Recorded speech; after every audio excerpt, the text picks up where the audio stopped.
ரீசெண்டாக வாகாமன் வரைக்கும் போயிருந்தோம். வாகாமனில் நாங்கள் ஃபஸ்ட்டு போன பார்க்குக்கு பேர் தான் மெடோஸ். இங்கே நிறைய அட்வென்ச்சர் பார்க் இருக்குது. நாங்கள் ஃபஸ்ட்டு கொலகலமேடு அப்படிங்கிற இடத்துல இறங்கி அங்கேருந்து மெடோஸ் அப்படிங்கிற டெக் பார்க்குக்கு போனோம்.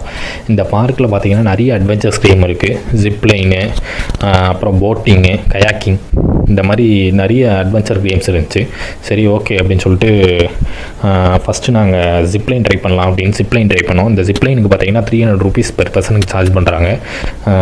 சரி, 500 மீட்டர்ஸ் தான் இருக்குது, ஓகே அப்படின்னு சொல்லிட்டு, இருந்தாலும் பரவாயில்ல, ஃபஸ்ட்டு நம்ம வந்திருக்கோம் அப்படின்னு சொல்லி ஜிப்லைன் ட்ரை பண்ணோம். உண்மைக்குமே இது நல்ல ஒரு எக்ஸ்பீரியன்ஸாக இருந்துச்சு. இந்த ஜிப்லைன் தவிர இங்கே பார்த்திங்கன்னா கயாக்கிங் பக்கத்துலேயே இந்த ரிவர்லேயே இருக்கும். அதுக்கு 200 ரூபீஸும், அப்புறம் ஃபிஷ் கிளாஸ் அப்படின்னு ஒன்று இருக்கும், அதுக்கு வந்து 200 ரூபீஸும் சார்ஜ் பண்ணுறாங்க. இங்கே வந்தீங்கன்னா ட்ரை பண்ணி பாருங்கள்.